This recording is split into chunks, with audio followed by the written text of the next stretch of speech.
at finding them, showcasing them, making them visible and viable. And the best way that I can kind of talk about this is to introduce you to Ruth Ann Norden.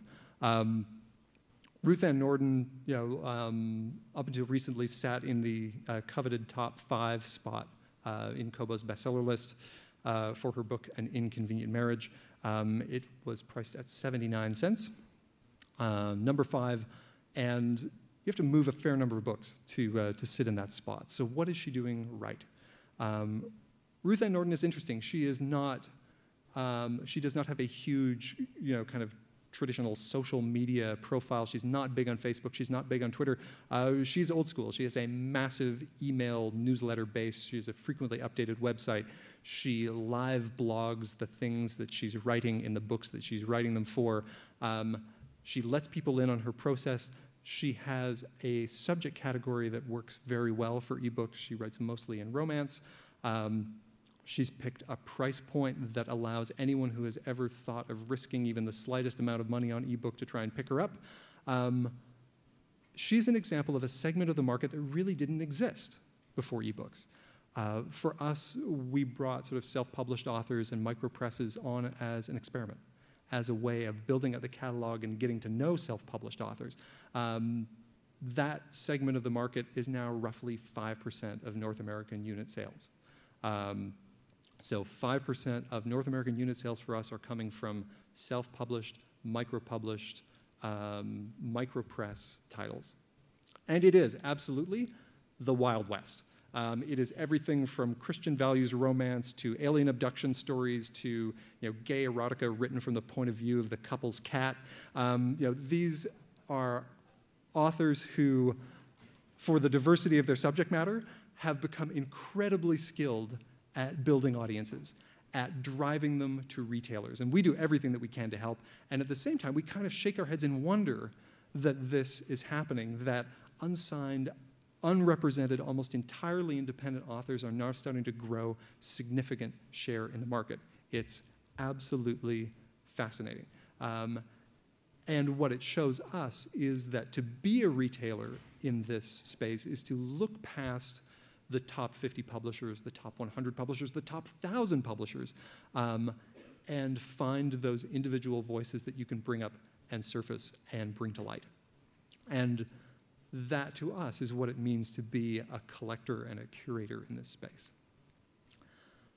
The last quality, the last characteristic that we're very interested in is the extent to which a bookseller can create connections.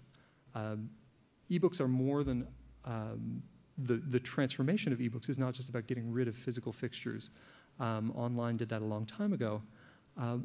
What we're especially interested in is this idea that in some ways, the books that you're stocking start to matter less than who your customers are.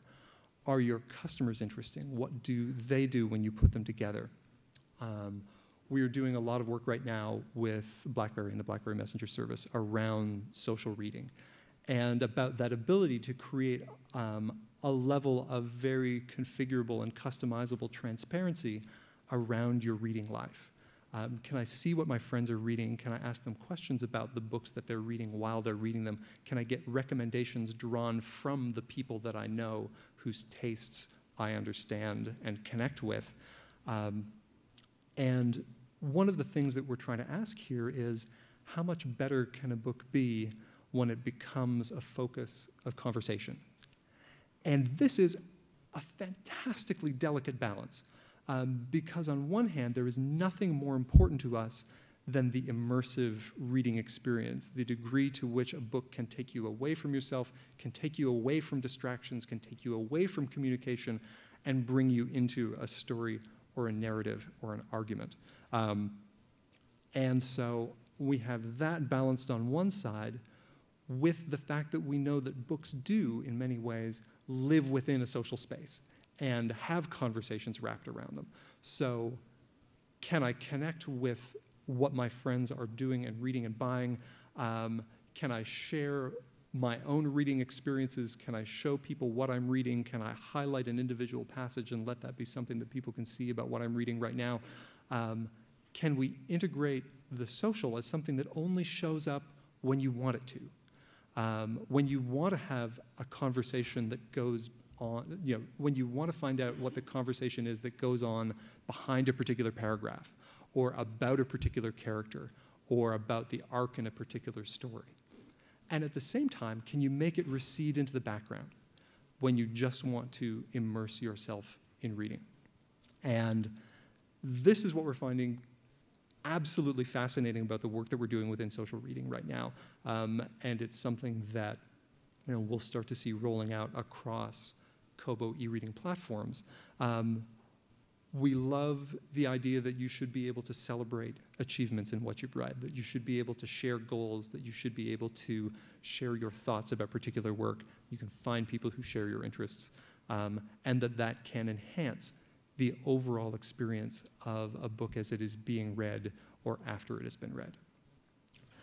One of the other things that we look at with social is the question of whether it's the same for every platform in which we provide a reading experience. Some of our initial user feedback has told us that people who buy e-ink devices are much more focused on the uninterrupted reading experience. It's why they didn't buy a tablet or a multifunction device in the first place.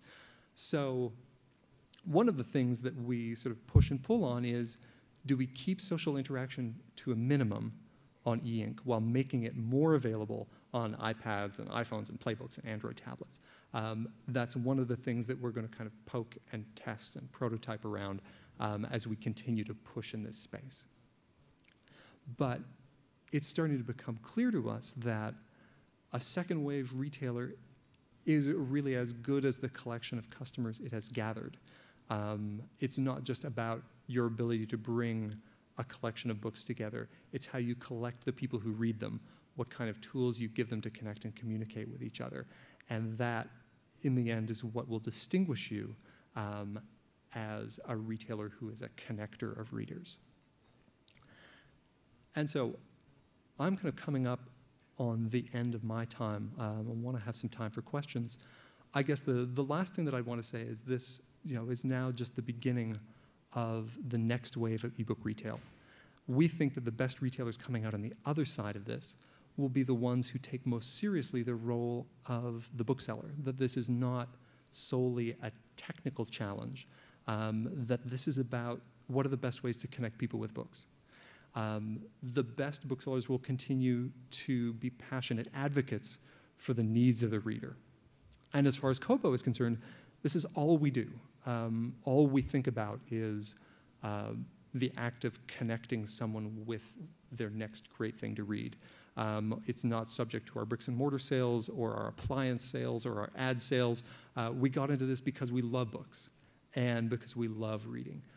We absolutely cannot wait to see what comes next to keep driving this experience forward. Thank you.